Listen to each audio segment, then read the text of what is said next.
अस्सलाम वालेकुम रहमतुल्लाह।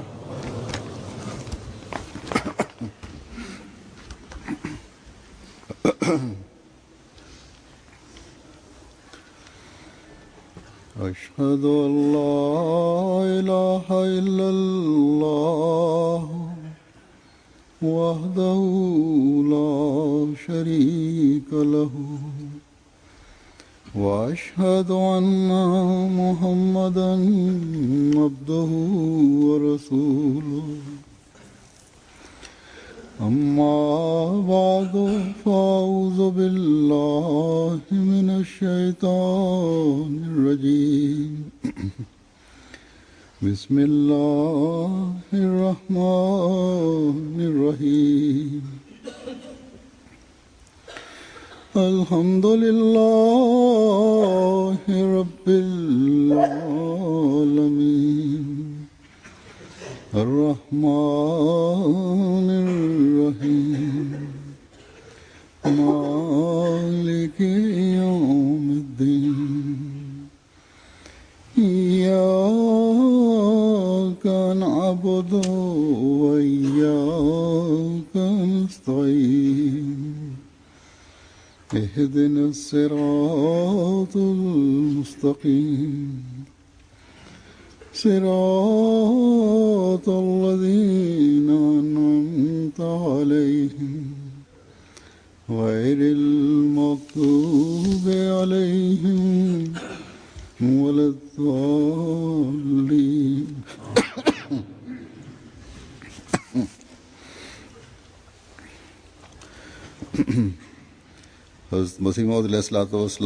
Bismillahirrahmanirrahim. Huzur kaže, Hazreti Mesih Maud alejselam na jednom mjestu kaže da ukoliko ne budete ustrajni i čvrsti, vaš zavid bajata nije potpun. Kad osoba poduzima korake prema Allahu dželešanhu, onda na tom putu se uvijek pojave neke iskušenja i prepreke. I ukoliko osoba ne prođe bezbjedno kroz ove prepreke, ne može stići do svog odredišta, do svog cilja. On kaže, u stanju mira ne možete razumjeti šta znači riječ nevolja ili problem ili nedaća, jer svak je tada sretan i svak nastoji da bude baš prijatelj. Kim je ona osoba koja prođe kroz sve ove teškoće i probleme. Onda se može procijeniti ustrajnost čvrsta. I na jednom mjestu on kaže kako možete to postići, tu čvrstinu, i kaže prizivanjem, učenjem as-salavata Muhammed alejselama, Darud šerifa, je veliko sredstvo postizanja istikamata, odnosno čvrstine i ustrajnosti. Treba da u obilju učite salavate, jer to su veličanstveno ogromno sredstvo s posticanja. Međutim, to ne trebate obavljati na ceremonijalan način tek u ustima, nego da uvijek imate u vidu i da mislite o dobrotvornosti i ljepoti i uzvišenosti časnog poslanika sallallahu alejhi ve sellem. Isto tako da molite Allaha da njegov položaj još više bude uzdignut, i tako da treba u tom smislu na taj način da učite bilje salavata, i onda će vam biti poklanjan slatki ukus primanja dova. Na jednom mjestu on savjetujući članove džemata kaže ustrajnost srca. Za ovu srcu treba da tražite obilje oprost od Allaha dželešanhu. Huzur kaže danas ja želim da predstavim neka iznošenja ashaba obećanog Mesija alejselama koji pokazuje njihovu čvrstinu i ustrajnost. Isto tako kakav je bio tretman prema njima Allaha dželešanhu i kako su bili prihvaćeni. Ja želim da o tome da navedem neke navode. Hazreti Nuruddin Sahib prenosi kako je 7. januara 1906. On kaže, ja sam sa svojom porodicom otišao u Balučestan. Kaže, kad sam stigao gore, ovaj prenosac kaže, moj učitelj Molvi Sahib, on je bio imam džamije, on me je pozvao jedan dan i rekao je da je otišao u Kadijan i kad se vratio rekao je da je Mirza Sahib dobar u svojim knjigama, ali kaže potajno sledbenike savjetuje nešto drugo, to jest kaže nešto drugo, a piše nešto drugo. On kaže, ovaj prenosilac kaže da je ovo spomenuto, zatim mislimo da li Islam kroz pismo, da je on ovo prenio. I mufti Sadik Sahib je dao odgovor i rekao da, naš savjet je da dam prednost religiji nad svijetom i da izjave, govor časnog poslanika i njegovi postupce, bilo ko dadne ikakav dodatak, tome je prokleta osoba. Kad je ovaj odgovor bio dat Molvi Sahibu, sam rekao, jel mi hoćeš li ti da i ti također primaš objave, i počeo da mi se ruga. I onda je ovaj prenosilac rekao, jeste, primam objave. Allah mi se obraća kroz... I ja sam rekao, čitajući ovo kroz novine, ljudi pitaju o nama Allah Đelešanhu. Ja sam isto tako pitao Allah Đelešanhu i primio sam objavu da je Mirza Sahib istinita osoba i da ga primim. Poslije toga kad god sam išao na pijacu ili čak u svojoj kancelariji, ljudi su me prozivali i bockali me i s ciljem da me muče, da sam ja dao zavjet bajata Mesih Maud. I govorili su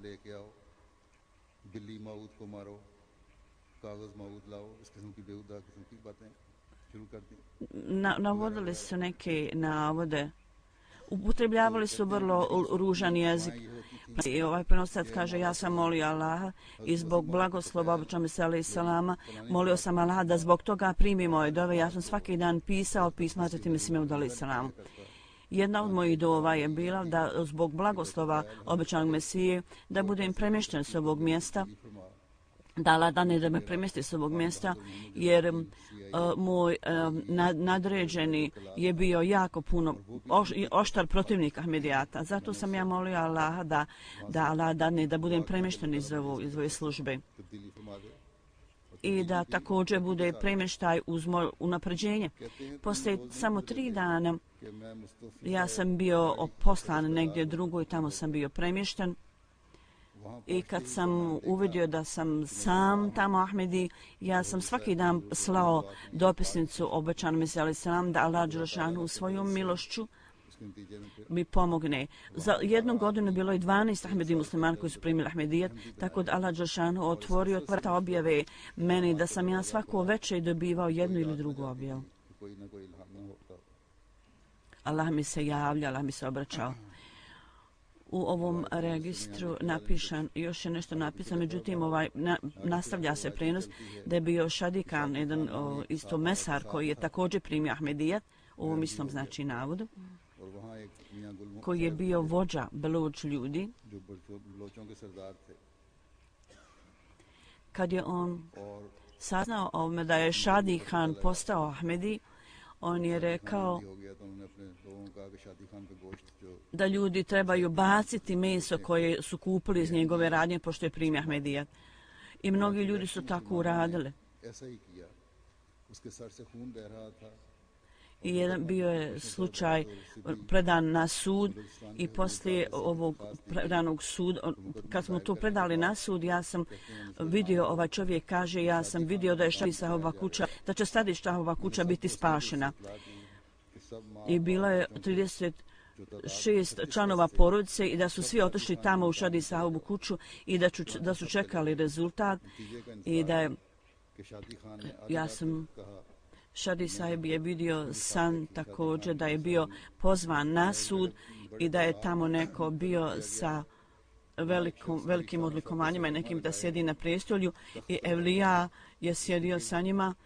Mislimo da alejhi selam je stajao, čekao je na mene. U to vrijeme, ovo je sve san, nešto je krvarilo na mojoj glavi i obećan Mesija je stavio jednom rukom čuvao moju glavu i odveo me do tog prijestolja gdje je ta osoba sjedila i obično mi se je rekao, moj sljedbenik je u ovakvom stanju, što treba da radim? Osoba na prijestolju je rekla, ima li ikoga?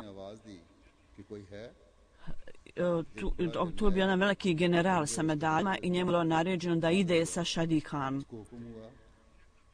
I ja sam predvodio put i general me je skupa slijedio sa svojom vojskom i oni su ušli u kuću. Ovo je bio san koji je ovaj čovjek vidio i poslije toga, kaže, ja sam odlučio da povučem svoj slučaj sa suda, da će Allah Đelešanu pozeti osvetu u moje ime. Poslije toga se dogodila velika poplava i ogroman dio grada je bio uništen, samo Šadi Sahabova kuća je bila spašena. Hazrat Muhammed Sahib, sin Abdul Sahibe, kaže, 1903. godine nama Ahmedi muslimanima su se strogo suprotstavljali, pogotovo meni jer sam bio prvi Ahmedi i ljudi su me mučili, jako su me mučili. I osoba koja je donosila vodu i koja je čistila također su otkazali svoje službe, nisu više htjeli da me služe.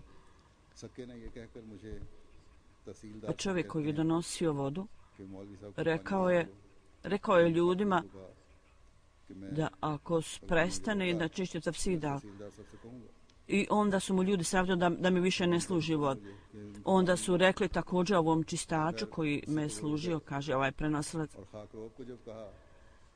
ovo su da se žali nadređenom. Obično su ovo kršćani i da ne treba biti nikakvo ograničenje i razlike. On je rekao, niti će s vama ljudi jesti,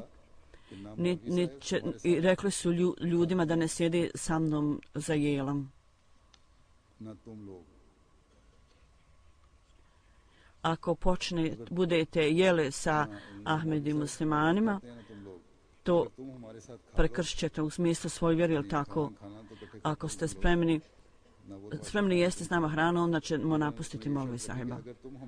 Sljedeći što su rekli, vi s nama jedete, onda ćemo mi napustiti Molvi Sahiba. Oni su bili postiđeni, međutim nastavili su da se suprotstavljaju. Ja sam pisao pismo, zatim se imao dali salamu, da ljudi zaustavljaju, neće da mi donose vodu, ne daju mi vodu i također odbijaju da me službe. I ovaj čovjek je rekao obično Mesiji da misli da ako ti ljudi primi Ahmedija da će džemat napraviti veliki napredak. Hazret Mesih je odgovorio mi, nemoj smatrati da ako ta i ta osoba postane Ahmedija da će džemat napraviti napredak. Ti pokaže strpljenje i moli Allaha u svojim dovama, u svakodnevnim namazima, jer ovaj poredak će napredovati i raširiti se do svih krajeva svijeta i svi bogobojazni spano ljudi će ući u njega i džamije će biti Ahmedi džamije. Nemoj se brinuti o tome. Džemat će se raširiti tamo. Tako ove džamije na kraju, kakve god oni možda ograničenje stavljaju naši protivnici, na kraju će ove džamije pripadati Ahmedije džemat.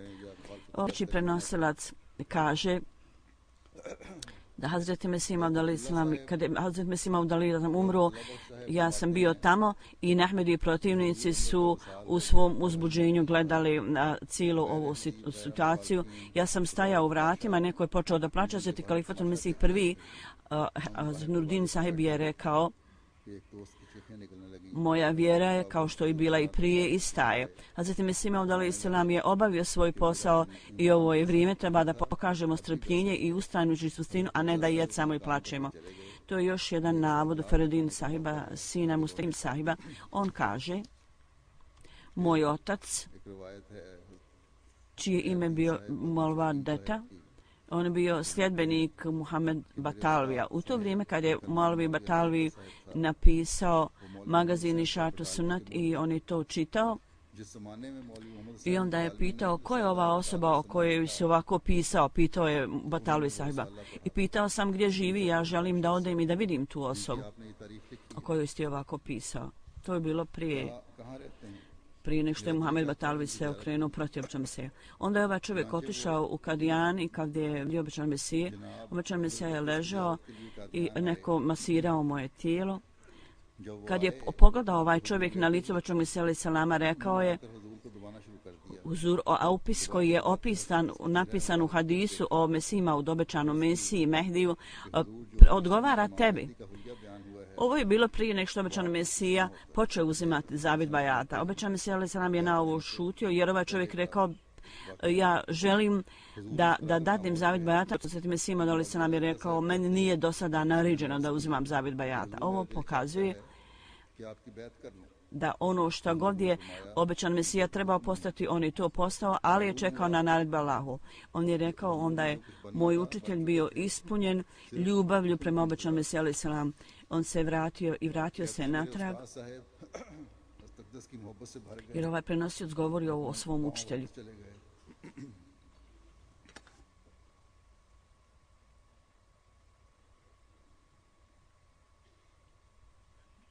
Kad je obećan Mesija alejhi selam dao najavu u pogledu zavjeta bajata, on je odmah dao zavjet bajata, ovaj njegov učitelj. Ovaj čovjek kaže, ja mu se nisam suprotstavljao, ja sam ostao uz njega, ljudi su ga mučili. I ja sam imao dobro mišljenje o obećanom Mesiji alejhi selam, međutim, jednostavno iz moje ljenosti, tek 1906. godine ja sam Allahovom milošću dao zavjet bajata lično na ruci obećanog Mesija poslije zuhur namaza. Proučen je ezan, mislim ovdje je došao i on je tamo sjedio i pitao je ima li ko želi dadne zavjet bajata. Ja sam došao na namaz i poslije toga obavio sam abdest i klanjao, stajao sam pored stepenica i nekao je uzviknuo da ako iko želi dadne zavjet bajata da odmah stupi naprijed. Ja sam tako i stupio naprijed i dao zavjet bajata. Onda Hazret Kasim Muhammed Yusuf Sahib prenosi da 27 godina je obavljao neku vladinu službu i zarađivao je 15 do 200 rupija mjesečno. To je bio njegov prihod. I kaže, to je moj bio prihod koji sam primao i još više od toga i na svakom mjestu niko nije bio tamo, uvijek mi je Allah dželešanu pomagao i sve moji poslovi su obavljeni uz njegovu pomoć. Ja sam, razni problemi su dolaze na moj put, ali sve prošao sam kroz to.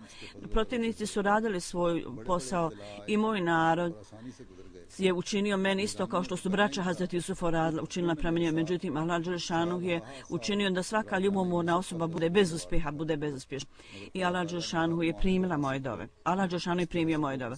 On kaže, ljudi Lahora, one su mene optužili da sam uvrijedio poslanika i za bogohuljenje. I neko je bio nagovaran da me ubije na pijaci. Međutim, Allah dželešanu me je zaštitio tako da je metak zastao u pištolju jer nije bio pravilno okrenut i onda je ova osoba bila uhvaćena, predana policiji i bio je u zatvoru 9 godina proveo je. Ovi protivnici su bili neuspješni, Allah dželešanu je bio s nama. Hazreti Mesih Maud alejhi selam, njegove objava je bila ispunjena koja kaže nemoj nas prepadati vatrom, vatra je naš slug, odnosno sluga naših sluga. I ovaj sljedeći prenostat kaže 1902. u martu iz Dželuma mi smo otišli da vidimo Dželsu Lahor, skupu Lahor. Bilo je trojica nas. Van Dželse mi smo vidjeli da je hođa je držao kopiju časnog Kurana i rekao ja držim časni Kuran i kažem da je Mirza Sahib, Bože sačuvaj, je dobio gubu jer je ponizio poslanika i ovaj hođa je širio ove liflete ovom predmetu. I ovaj čovjek kaže ja sam uzeo liflet i rekao sam svojim drugovima hajmo u Kadijam da vidimo svojim očima je li to istina tako da možemo postati stvarni svjedoci. Mi smo sve trojica otišli u Kadijam i vidjeli smo Kalifatul Mesiha poslije Akšam Magrib namaza i vidjeli smo da je on zapravo bio savršeno dobro. Moje kolege su bile iznenađene i rekli su kako naše hođe govori laž ili naše hođe govori laž ili ova osoba možda nije obećan Mesija, možda je neko drugi. Kad je osvanulo jutro, mi smo otišli Halifatul Mesih prvom, Nurudin Sahibu, on je rekao da, to je Mirza Sahib, obećan Mesija kojeg ste vidjeli, a taj liflet on je također izvadio iz svog džepa i rekao i do mene je došao, i do nas je došao ovaj liflet. Sad možete vidjeti svojim očima ko je lažov, a ko je istin. Jesu li hođe koji ovo govore da on dobio gubu, ili je Mirza Sahib koji je ispred vas, ili on istinit. U to vrijeme na podne namaz, kada je obećan Mesija došao, mi smo mu sve rekli i obećan Mesija se nasmijao i rekao: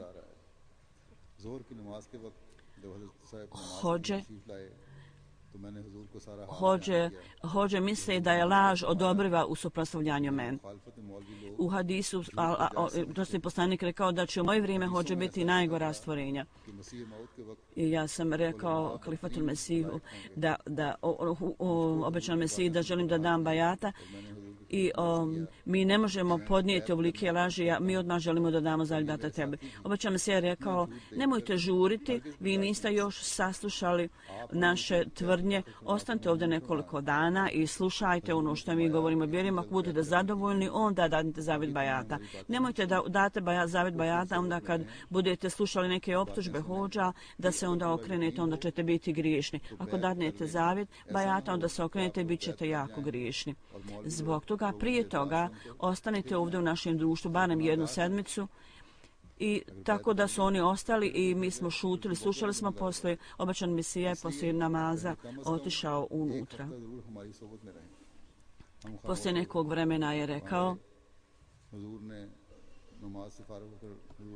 kao pošto sam ja bio krojač, ovaj prenosac kaže, ja sam radio s nekim za 12 rupija mjesečno i on me jednostavno otpustio s posla i svi moji prijatelji poli su protivnici meni. Jedna osoba koja je bila sa mnom, on je također bio neki trgovac. On je rekao, bilo je najavljeno da niko od njega ne uzima hranu. Ovo je urađeno, učinio tada u Pakistanu. I danas se ovakve stvari rade. U Lahoru je neko proglasio da Ahmedi koji pravi neki napitak, da niko ne treba da kupuje taj napitak, da to nije halal. Tako da je 8 dana ovaj čovjek patio. I jedan od njegovih drugova kaže nije mogao podnijeti ovu torturu i napustio Ahmedijat. Međutim, ovaj čovjek kaže ja i moji ostali prijatelji smo sve to podnijeli. I ja pamtim da sam mnogo dana gladovao bez hrane i sam bio. Poslije toga sam otišao, sve sam mu spomenuo. Da se Mesih Maud selam mi je dao utjehu i savjetom i rekao: ako pokažeš čvrstinu i ustrajnost, Allah dželešanu će se vrlo uskoro ukloniti ove dane od tebe i doći će bolji dani u tvoj život. I cijela godina je on cijelu godinu patio tako i zbog teškoća nije imao nikakvog posla. Pa kaže, poslije nekoliko mjeseci sam došao kad ja ni plakao sam kad sam sreo s obećanom se, rekao sam obećano, molim te, odobri mi da odem u Afriku, možda će Allah dželešanu prema meni. Zatim Mesih Maud selam je rekao, na ovaj način uvijek musliman pati od nekih teškoća i neki su vrlo teške i ja se bojim da možda i tamo ne budeš imao velikih teškoća. I kad sam ja insistirao, obično se je rekao, dobro, reću ti sutra poslije namaza. Narednog dana, poslije podne namaza, on mi je rekao, osloni se na Allaha i idi u Afriku također, ali vodi računa da odmah tamo kažeš svima o džematu i gdje god budeš išao, nemoj napustiti posao prenošenja poruke i da govoriš o džematu. Ja sam tako bio naviknut na prenošenje poruke i tabligh da sam uvijek svima prenosio poruku i nastavio da radi tabligh tamo. Zatim sljedeći ovaj prenosilac kaže, u pogledu njegove posjete u Lahor, kad je Mesih Maud selam došao u Lahor, da u to vrijeme bilo je predavanje običnog Mesija govor u Lahoru i to je napisana knjiga o tome i mi smo najavljivali taj govor. Jedan ovaj čovjek je bio tamo koji je donio ovaj materijal i dolazio na raskršću i kad bi ga protivnici vidjeli, oni su ga tukli zato što je davao najavu o govoru Mesiju. Tako da su ga ovi protivnici vređali i mučili. U to vrijeme u ovoj kući gdje je obično Mesija boravio, blizu te kuće na cesti bila su neka drveća Hodža koji je bio poznat kao Molvi Tali, Hodža Tali, imao je samo valjda hlače, ništa više nije imao na sebi. On bi išao, penjao se na vrh drveta i koristio upotrebljavao vrlo uvredljiv jezik protiv obećanog Mesija salama. Ovaj prenosilac kaže, jedan put se dogodilo tako da ja sam stigao u Kadijan i spomenuo sam ovim lažnim optužbama i da su protivnici me dali na sud i da su mi oteli kuću i Mesih Maud alejhi selam je rekao ljudi izgube svoju kuću na jednostavne na proslave, na svadbe i tako da. Ako se izgubio kuću, ostaje Allah će ti dati bolju kuću od te.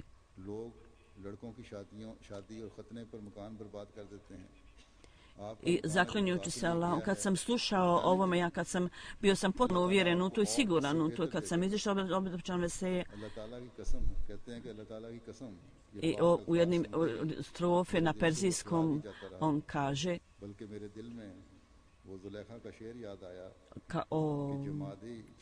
u strofe kako je o Hazreti Jusufu, kako su njemu dale riznice Egipta, da se podsjeti kao u smislu na to. Ja sam bio vrlo sretan i vrlo zahvalan da Allah također meni dao da stanujem u ovom blagoslovljenom gradu u Kadijanu, tamo sam se oženio i dao mi djecu i također dobru kuću, bolju nego što sam imao. U tome on kaže, ja još jednu stvar se sjećam, još jednu stvar koju sam pisao, da možda neko ko je pobožan imat će koristi od ovoga. I to je stvar a to je da poslije smrti obećanog Mesija alejhi selam jedan dan poslije namaza, Hazret Kamaldin je rekao, oni koji uče na medresi Ahmedije postaće hodže, a ovi ostali će raditi tablih, onda će svi raditi tablih i onda treba da medresa bude zatvorena. Onda je ovaj prenosilac kaže, ustao je i bio je jako odlučan i izrazio svoju odlučnost da ova škola je osnovana od obećanog Mesija, otvorio ovu školu i ona će ostati tamo i nastavit će onaj rad će i proizvodit će učenjaka koji će braniti islam. U to vrijeme ja sam mislio da Hadža sahib je shvatio da neće uspjeti u svom pregovaranju. I ljudi znaju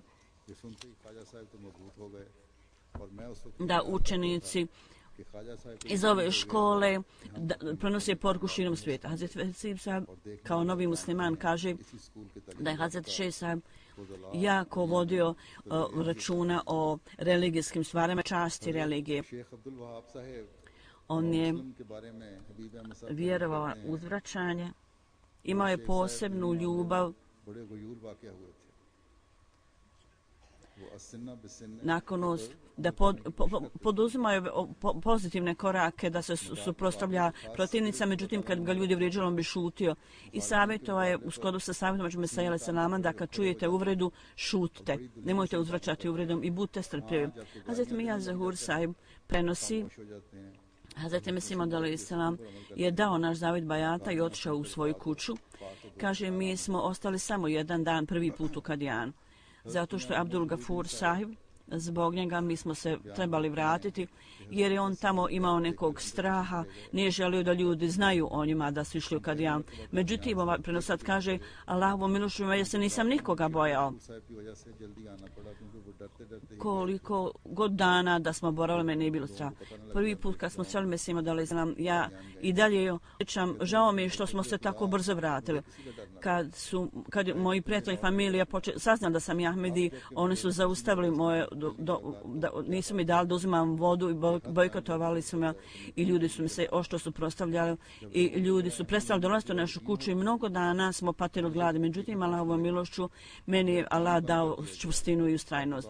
Hazret Mirja Gulam sahib kaže da dogodilo se jedan put da je moj otac, dok sam također sjedio na skupu skupa s njim, zajedno s njim, i dogodila se ova stvar dok je diktirao ovu stvar. To je bilo, kaže, prije 60 godina. Iz naslova da je izgledalo da je Imam Mahdi rođen ili će uskoro doći.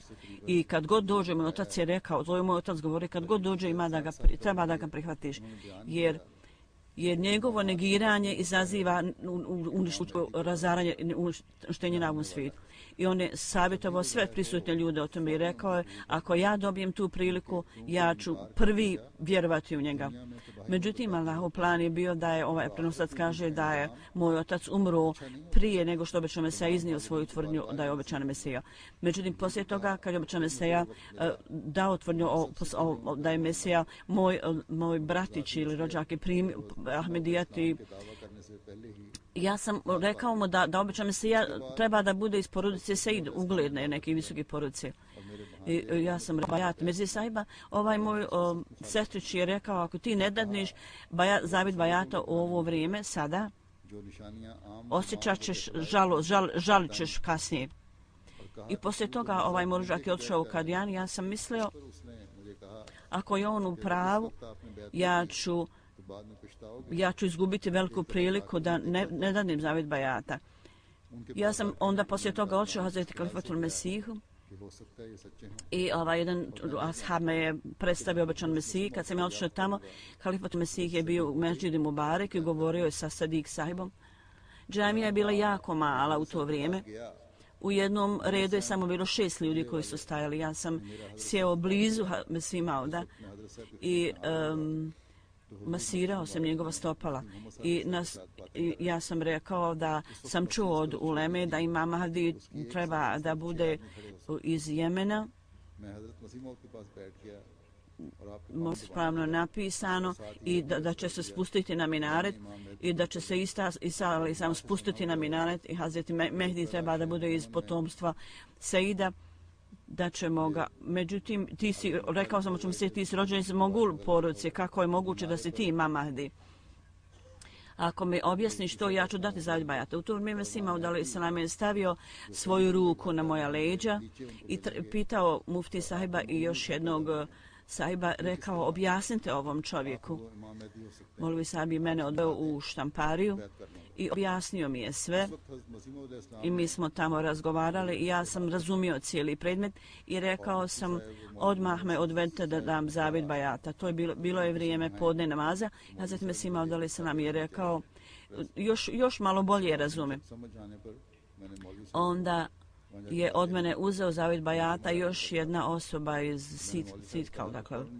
Ja sam onda spomenuo i rekao da je moja kćerka mlada i da je bila dogovorena udaja njena za jednog od mog rođaka.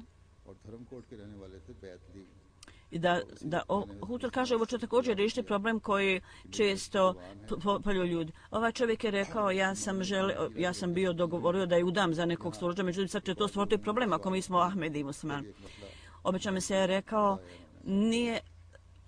nije prikladno da pobožna osoba udaje i ženi svoju djecu sa osobama koje nisu tako pobožne, to će stvoriti probleme i bit će vaši protiv. Ovaj prenosac kaže, ja sam rekao da je ovaj dogovor napravljen prije 18 godina. Obećan mi se je rekao, ja sam ti rekao što sam imao, sad ti radi što želiš, sad je na tebi. Obećan mi se je rekao, sada ti ne možeš klanjati namaz iza nevjernika, iza naših protivnika. Onda ovaj čovjek kaže, ja sam uzeo svoju porodicu i rekao svojoj porodici sa žene strane da ne mogu klanjati za njih. Onda su meni počeli izazivati da sam Ahmed, da sam Mirzaj i da sam Ahmedi. Punac mi je rekao, neki učenjaci su došli iz Lahora i oni kažu da je nikah tvoje ćerke otkazan. Ja sam rekao, zašto?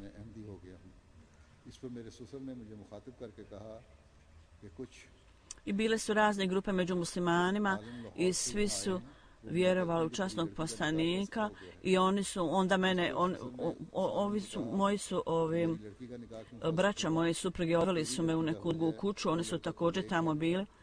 Oni nisu htjeli da bude kakve svađe između mene i drugih ljudi, jer su oni mene optuživali da sam uvrijeđenog poslanika. Onda su me pozvali natrag i moja supruga je pitala zašto smo se vratili, zašto smo išli tamo. I ja sam rekao, ja nisam znao kakva je tvoja namjera. I ja sam rekao svima, ako je u pitanju stvar Ahmedijata, onda je Ahmedija džemat prvi. Koju god mi pomoć vi dajete, me ne briga za vašu pomoć, nije mi to važno. Allah nam daje opskrbu i ja ću otići Allahu sa ovakvim vjerovanjem. I moja žena je ustala i sa mnom pošla. Njen otac je rekao, dokle god sam ja živ, ja ću vas držati u svojoj kući. A ako tvoja braća drugačije urade, onda je to na njima. Tu su bila dvojica mojih sinova u to vrijeme.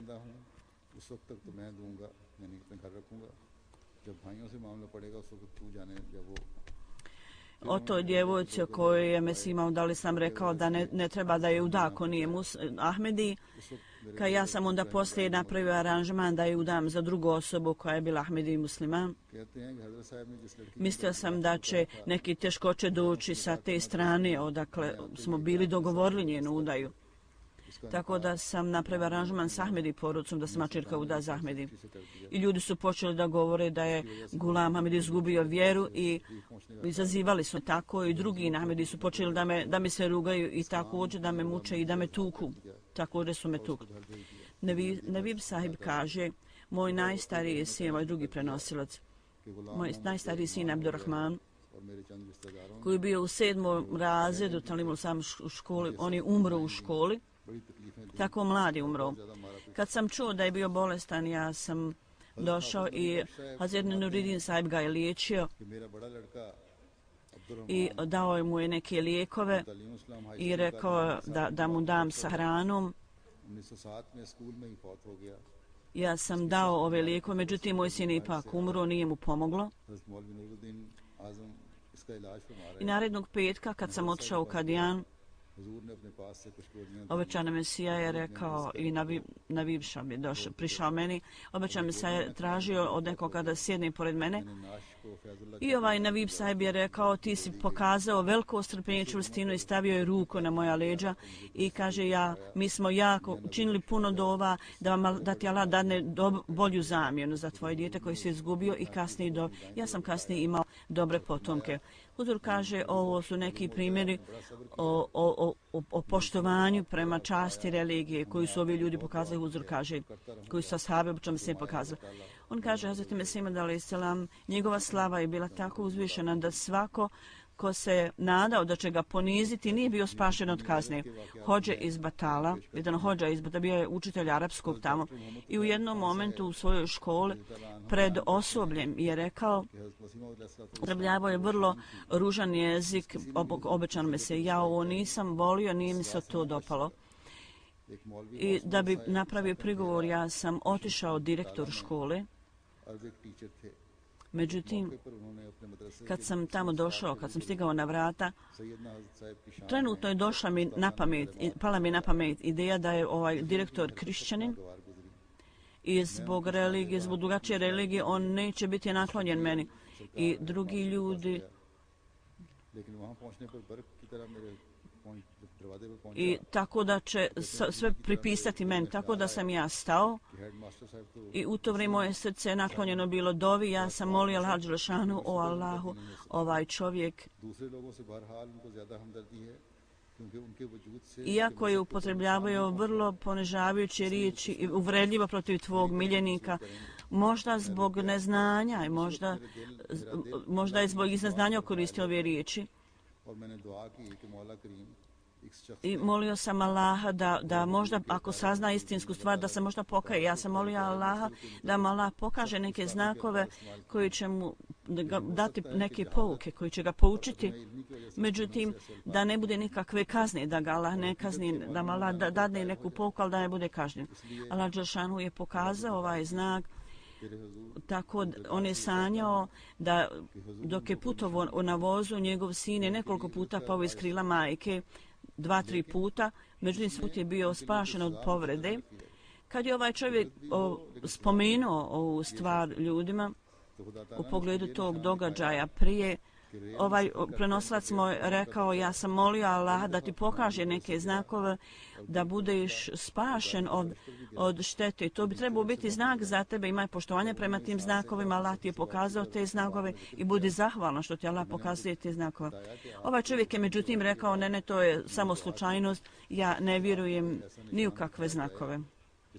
Tako da Allah Đelešanuhu mu je ponovo zgrabio i imao je veliku temperaturu i umro, ali prije toga je bilo vrlo jasno da je ovo bila kazna koju je dobio zbog upotrebe tako uvredljivog jezika.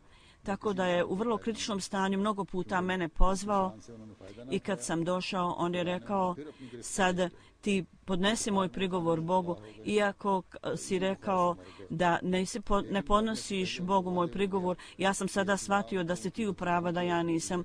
Balem Huzur kaže i u njemu bila jedan element poniznosti. Ovaj drugi prenosilac, predavač u Ahmedija džami, u Ahmedija fakultetu, rekao da neki Malik Saab, gospodin, zbog svoje popularnosti bio je vrlo dobro poznat u Pandžabu i Indiji i većina učenjaka su bili njegove sluge. Zbog njegovog ugleda bio je vrlo jednostavan čovjek i pobožan. Hazret Mesih Maud alejselam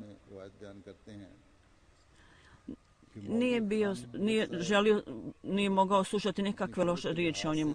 Kad je jedan put pitao ovog prenosioca, ovaj popularan učenjak, da poučava njegovu djecu, međutim on je onda, kad je čuo da on upotrebljava Mesih, on je rekao, ja nisam spremna učiti tvoju djecu. Hazret Muši Sahib prenosi i kaže, dogodilo se jedan put da kad je Mirza kad su ova dvojica ljudi napravili prepreku da se ide u džamiju i bilo je teško za Ahmediju da ide u džamiju i Mesih Maud alejselam rekao da treba da podnesemo slučaj sudu. I Abdulaziz također mu je rečeno, ovom Abdulaziz, obično mi se je rekao, dovedi svjedoke od svojih prijatelja, oni koji su prolazili kroz ovu oblast. I iz moje oblasti Fakir Ahmed Dar, ja sam ga doveo zato što je sudija došao Kadijan i on je dao svjedočenje kako su ranije tu dolazili i da su prolazili kroz ovaj prolaz i da su jahali na konjima. I Nizamuddin je pitali su ga, jesi ti dolazio da svjedočiš? On je rekao, jest, ja sam došao kao svjedok. I međutim, Nizamuddin, jedan čovjek u to svjedočenje upotrebljava vrlo loš jezik i rekao, Mirza Sahib, ako želiš da me uvridiš, onda ćeš doći da loviš u našu oblast, onda ćemo te mi tretirati okrutno. Ja sam onda šutio, a sad kaže, i onda je ovaj čovjek rekao, ti si bio ljut na mene i ne govoriš sa mnom 1 godinu.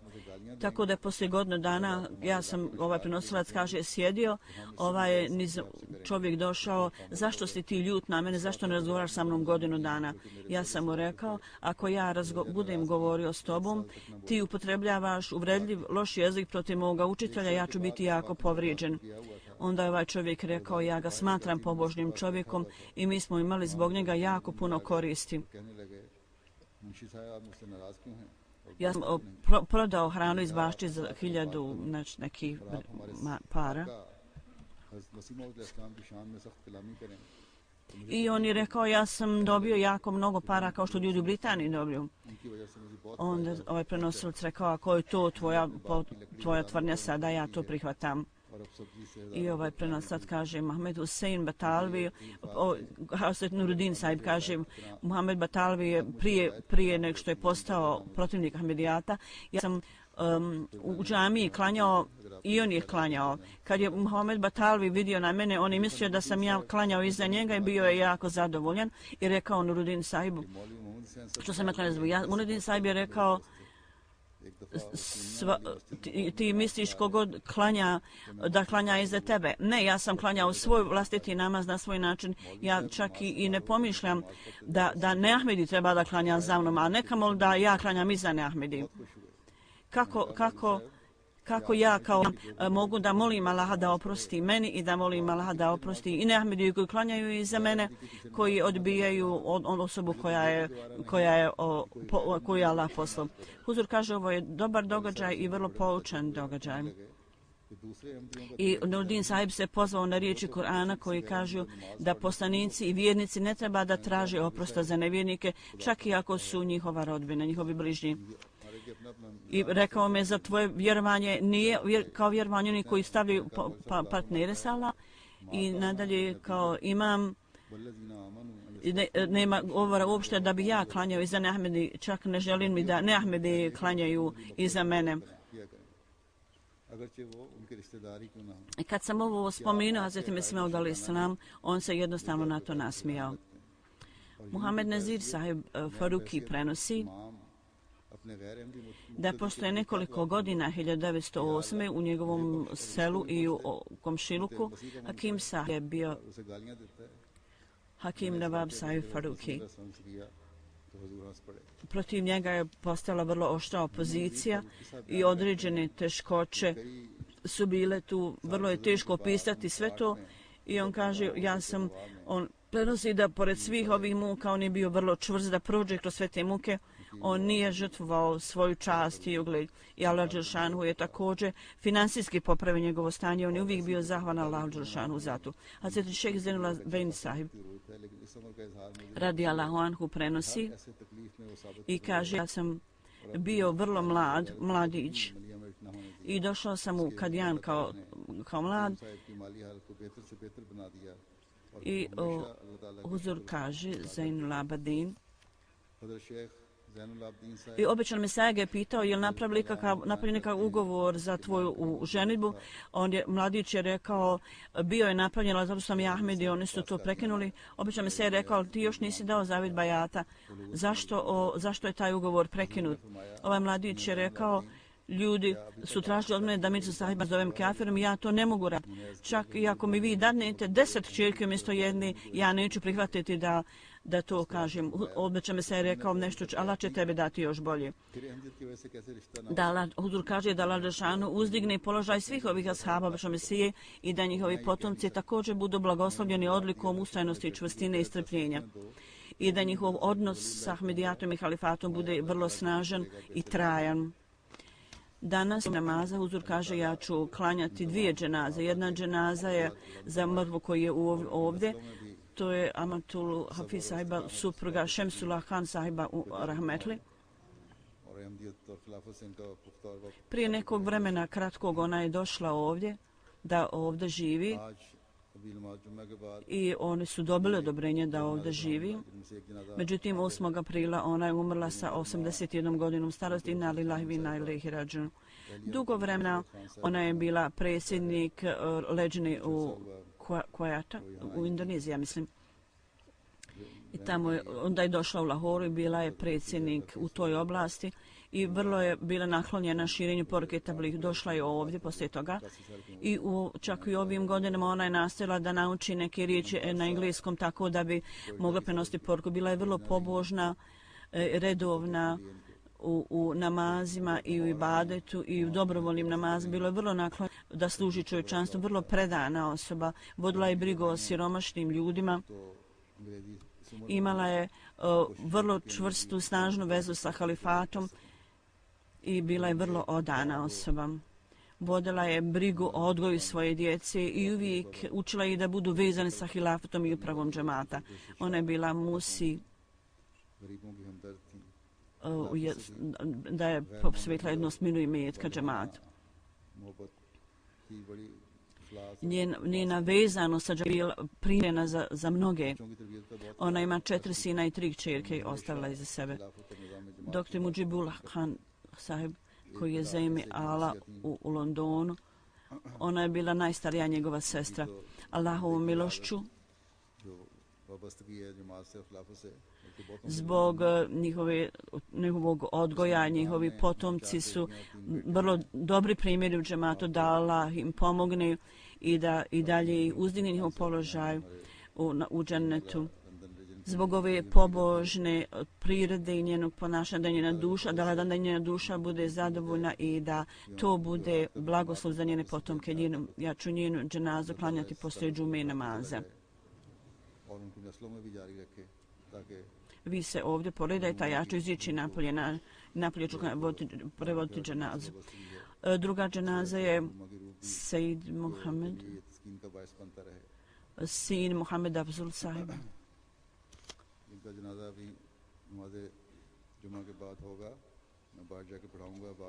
Njegova majka Uzdar Stanica bila je učitelj u školi dugo vremena. Nije bila ashab obećanog Mesije. Ona je dala zavjet bajata u toku života obećanog Mesija alaih selama, međutim nije ga vidjela. Ona je dala zavjet bajata prije svoga muža, Sejid Ahmed Sahib.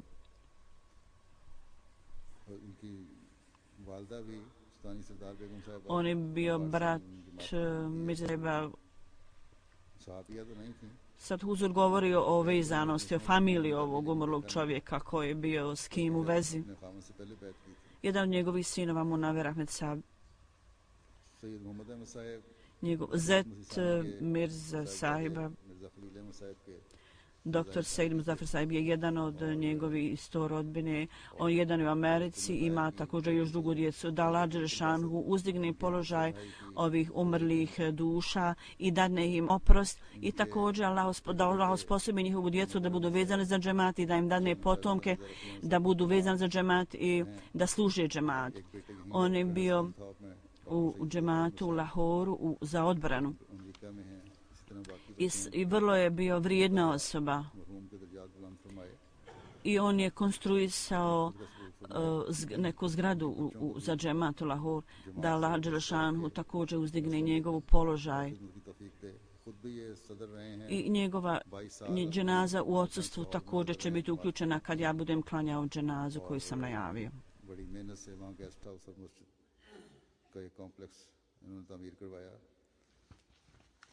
खुद निगरानी में और कम खर्च में अल्लाह ताला इनके दर्जात बुलंद फरमाता रहे।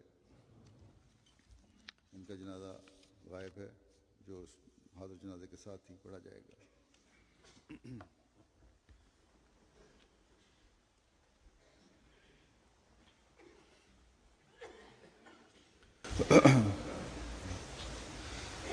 अल्हम्दुलिल्लाह नहमदुहु व नस्तईनुहु व नस्तगफिरुहु व नुमिनु बिही व नतवक्कलु अलैहि व नऊज़ु बिल्लाहि मिन शुरूरि अनफुसिना व मिन सय्यिआति अमालिना من يهده الله فلا مضل له ومن يضلل فلا هادي له ونشهد أن لا إله إلا الله ونشهد أن محمدا عبده ورسوله